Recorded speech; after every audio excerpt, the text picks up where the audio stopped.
In the years following Alexander the Great's death, his once unified empire splintered into a series of warring kingdoms, each ruled by his former generals, known as the Diadochi. Their infighting cast the Mediterranean world into chaos, a vacuum of power that would give rise to new contenders. Among these figures was Pyrrhus of Epirus, a young king with a storied military lineage. Born into a family famed for its warrior ethos, Pyrrhus grew up immersed in the brutal realities of battle and leadership. After reclaiming his kingdom from usurpers, he proved his prowess alongside the greatest generals of the era, including Antigonus and Demetrius. His reputation as both a fierce warrior and a master tactician began to spread. By 280 BC, Pyrrhus had consolidated his rule in the east and set his sights on expanding his influence. The growing power of Rome, as it began to push southward into Magna Graecia, threatened the Greek colonies in southern Italy. One such colony, Tarentum, had long been a powerful city-state. After a series of provocations, including an attack on Roman ships and the humiliation of Roman envoys, Tarentum found itself facing the threat of Roman retaliation. Desperate, the Tarentines sent an embassy to Epirus, asking for Pyrrhus's aid. Seeing an opportunity to establish a foothold in Italy, Pyrrhus agreed, but on the condition that he would be given supreme command over their forces. To further bolster his position, Pyrrhus received additional troops from Ptolemy of Macedon, 5,000 extra phalangites. With an army of 20,000 Macedonian phalangites, 3,000 cavalry, 2,000 archers, 500 slingers, and 20 war elephants, Pyrrhus set sail for Italy.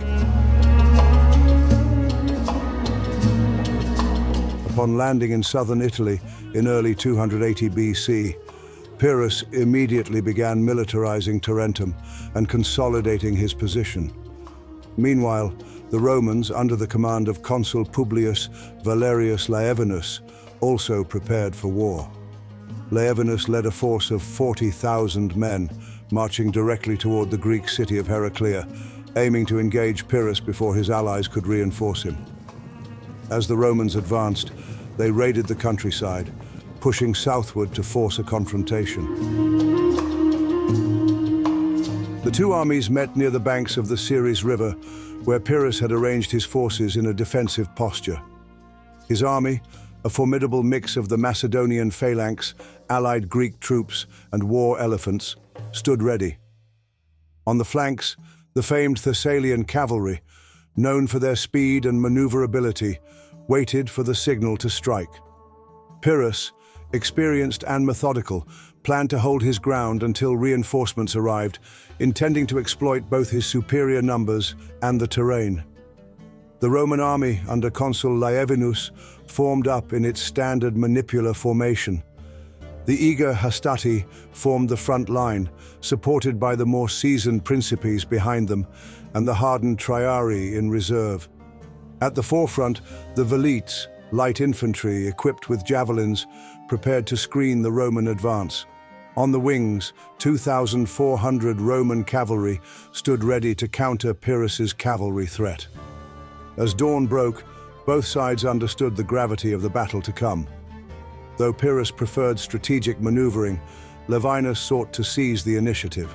In a bold move, he ordered the entire Roman force of over 40,000 soldiers to cross the Siris River.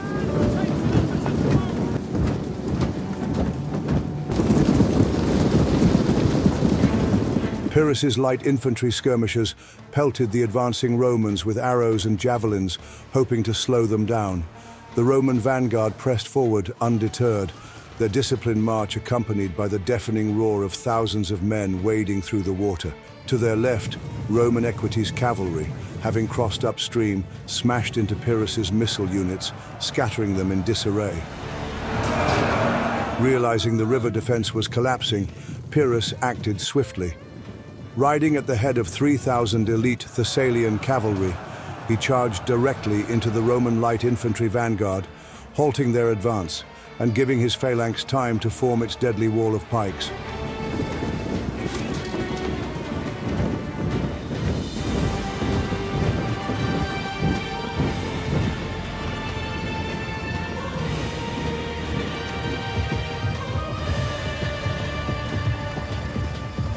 By then, the entire Roman army had successfully crossed the Siris River, forming into their familiar manipular formation.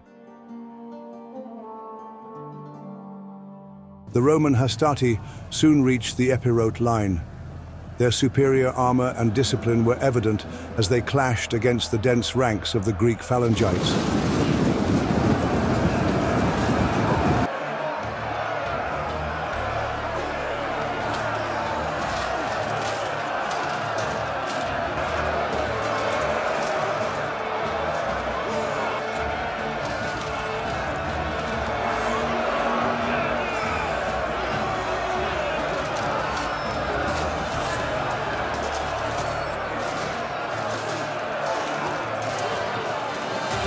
Pyrrhus himself was caught in the thick of the melee, nearly being unseated by a Roman soldier. At this critical moment, his trusted companion Megacles swapped armor with the king, donning Pyrrhus's distinctive gear and riding back into the fray. The ruse confused the Romans, momentarily shifting their focus.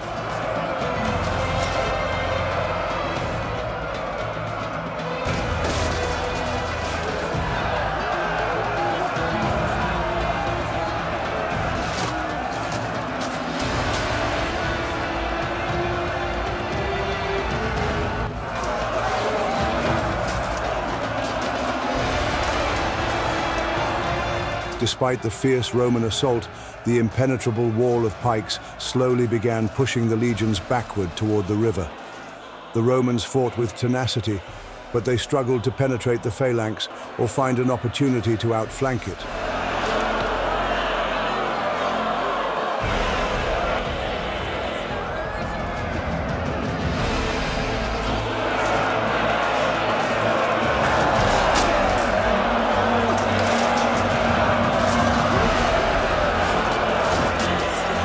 Victory seemed within Pyrrhus's grasp until disaster struck.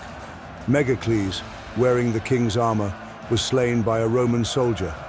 His helmet was paraded along the Roman lines, igniting a surge of morale among the legions while demoralizing the Epirates, who believed their king had fallen.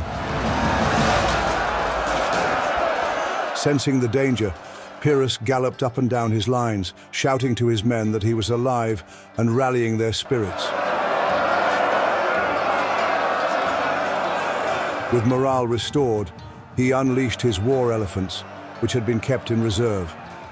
The massive beasts, towering over the battlefield, thundered into the Roman flanks. For most Roman soldiers, this was their first encounter with such creatures, and the sight alone was enough to send shockwaves through their ranks. The Roman cavalry panicked, their horses bolting in fear and trampling through their own infantry, further splintering the formation. Even the hardened legionnaires began to waver and retreat. Pyrrhus, sensing victory, ordered his Thessalian cavalry to pursue the fleeing Romans along the riverbank. The rout was complete. By the end of the bloody engagement, around 7,000 Romans lay dead on the field, with another 2,000 captured. Pyrrhus had secured a hard-fought victory, but at great cost. He lost approximately 4,000 men, including many seasoned officers. Though victorious at Heraclea, Pyrrhus emerged with a sobering realization. Rome's resilience made them a foe, unlike any he had faced. Even in defeat, the Romans fought with unyielding determination and retreated with discipline, signaling that they would never yield. The victory was a stark warning. Rome, though momentarily beaten, was far from broken, and every win would come at a heavy price. Pyrrhus knew the war for Italy was far from over. On this channel, we are putting together narrative historical cinematic battles. Make sure to subscribe and thank you for watching. See you on the next one.